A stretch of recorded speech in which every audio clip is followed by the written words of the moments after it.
Welcome to my presentation. My name is Dr. Sharon Lambert from the School of Applied Psychology in University College Cork in Ireland, and I'm involved with some speakers that will be coming along later from Quality Matters and on Garda Síochána, and they'll talk about a specific project that we were involved in. And just to preface that, I wanted to start off by talking about the case for trauma-informed practice in public services.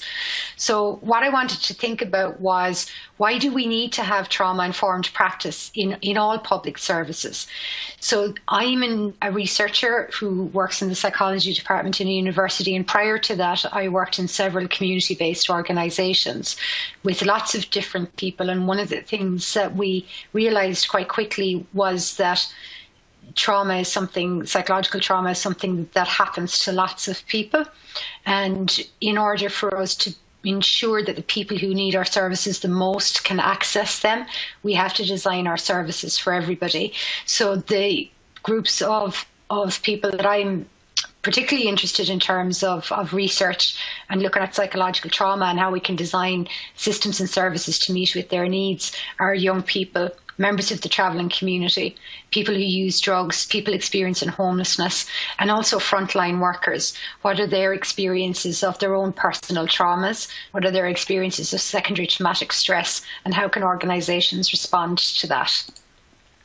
So what do we mean when we talk about psychological trauma? So it's the unique individual experience of an event in which the individual's ability to integrate his or her emotional experience is overwhelmed, or the individual experiences a threat to bodily life or sanity. So I suppose the most important thing for us as psychologists when we're talking about psychological trauma is that it's a unique individual experience, and several people might experience the same event, but how that will impact on them will be different for each individual. There are different types of traumas. There's your single incident trauma, so a once-off, unexpected and overwhelming event. Could be a medical illness or an accident or witnessing something horrific. Your complex and repetitive trauma and developmental traumas, so those traumas that occur particularly during childhood in the context of caring relationships or interpersonal relationships that ought to be caring but perhaps are not. Then you have intergenerational trauma, so the impact of living, particularly on children, of living with somebody who's a trauma survivor and the behaviours that can be passed on. Then you have your historical trauma, like childhood sexual abuse. In Ireland, it's very much in the media at the moment in relation to mother and baby homes and residential schools. And also, of course, racism as a trauma, so the experience of immigrants, refugees and other ethnic minorities. So in terms of adversity during childhood, we know that adversity during childhood can impact on a child's social, emotional and cognitive development. When I think about adversity during childhood, or ACEs, when I think about what is an ACE is anything that occurs in your lifetime that impacts on your development, or impacts on your ability to get your needs met and to stay within systems and services that you require. So types of traumas that we might think about are bullying, poverty, experiences of racism, experiences of multiple and traumatic death, living in an unsafe home, so that's your exposure to abuse, neglect, household dysfunction, having a poor experience of the educational system. So there's lots of young people who struggle to stay in mainstream education not because they're the problem, but because sometimes mainstream education isn't set up to support young people who've experienced a lot of trauma. So they perceive these children as being quite challenging or difficult, when in fact they're trying to express, their emotional distress. We know that education is one of the biggest protective factors for young people. So not being able to stay within those systems, or those systems not being able to hold you, is a huge adversity, particularly for children. Experiences of the care system, exposure to community violence and food scarcity. That's not an exhaustive list. There's lots of other things that happen that are traumatic and can have an impact on a child and how they move forward. So in terms of why do services need to think about this? So we know, that the impact of stress and trauma on the brain means that your fight or flight system is activated. And when that's activated, it causes blood loss from the prefrontal cortex. So blood withdraws from the prefrontal cortex so that you can respond to the trauma or the stressor. So I'm in danger. I'm driving in my car and a deer runs out in front of me. My brain will activate my fight or flight response system to keep me safe. And in that moment, it withdraws blood from my prefrontal cortex, which is my thinking brain, my brain that helps me to analyze problems and learn ahead and learn from experiences. So sometimes when people present to our services, they present in chronic levels of stress, and everything that's required to be able to navigate our service, particularly our prefrontal cortex, is just not online in the way that it should be. And, you can have people who can be quite emotionally dysregulated. They might appear to be aggressive, but in fact, they're doing exactly what they should be doing because they're quite traumatized and quite stressed out. What happens in many instances, of course, is that services exclude them from the system. Then they say, look, we can't have so-and-so come into our service because we can't deal with their aggressive behaviour. So what happens in reality is that the people who need us the most struggle the most to access the services that they need, because many public services are not set up to understand what's going on. So here's an example. You have on the left here, you have a child who has not experienced a huge amount of adversity, and you can see that there's lots of activity here in the prefrontal cortex. On the other side, less so. So if you imagine these two children going to school in the morning, one of these children is wired for learning on that day. They've plenty of neural activity in the areas of the brain required for learning. This other child here, however, is wired for danger. So they might appear quite withdrawn at one end of the scale, or else they might appear quite agitated and aggressive at the other end of the scale.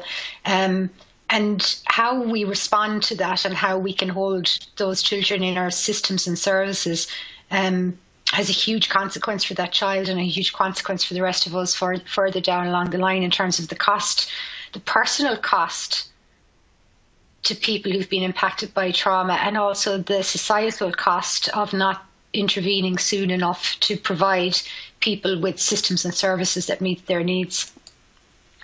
So other things that can happen is an impact on your endorphin levels. So there can be a decrease in the ability to self-soothe when you've experienced a lot of trauma.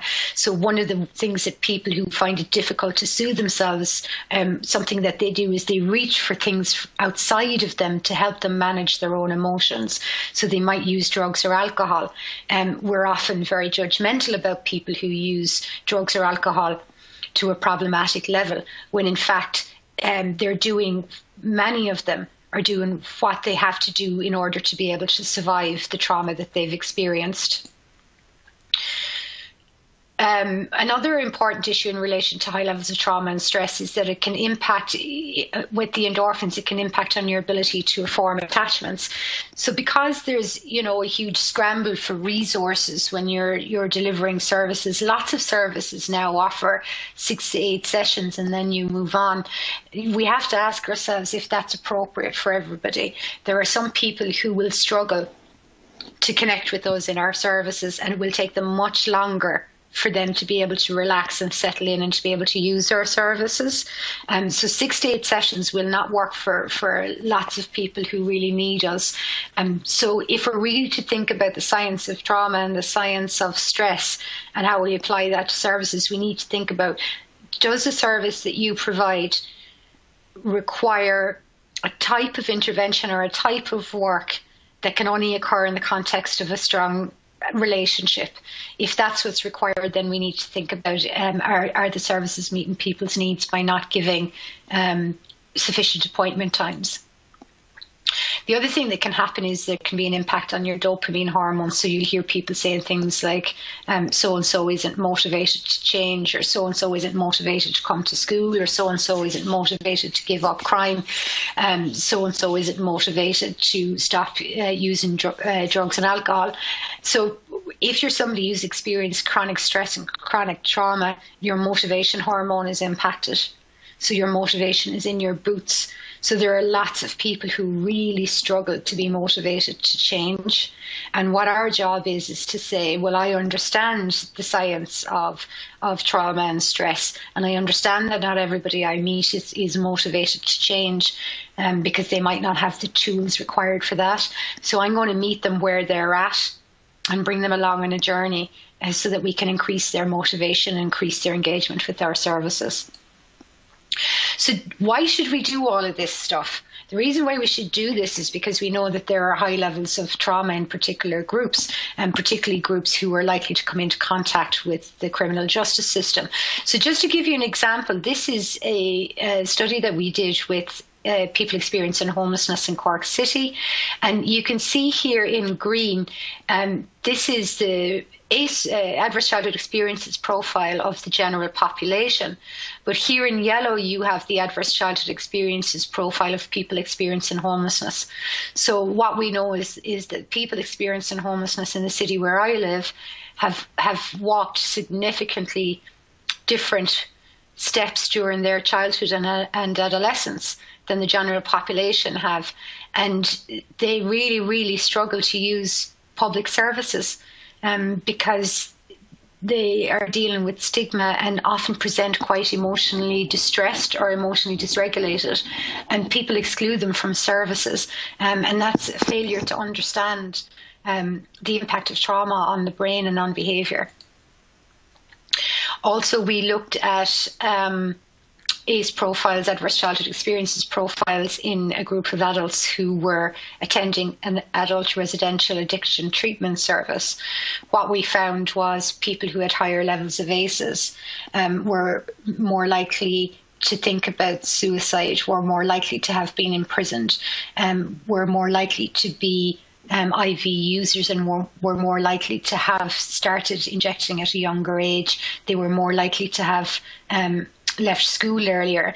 So you can see the interactions with all of the different various services, the criminal justice service, the education service, mental health services, etc. And people with higher levels of adversity were more in contact with those services, but also really struggling to navigate those services. In relation to women in contact with the probation service, we found very similar profiles, so much higher levels of childhood adversity than within the general population. Issues around mental health and addiction, which of course are responses to trauma. So we have to stop thinking about people in the criminal justice system who are in addiction as having,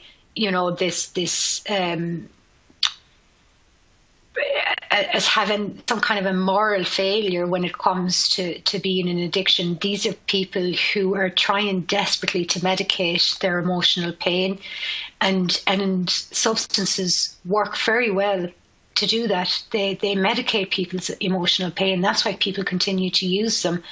And unfortunately, they no longer work. Those substances don't work the way that they did the first few times that people started using drugs and alcohol, and then it becomes a problematic level, is sometimes the reason why they're involved in crime. So we have to stop viewing that substance use issue as a criminal issue. It's a response to trauma and a response to mental distress.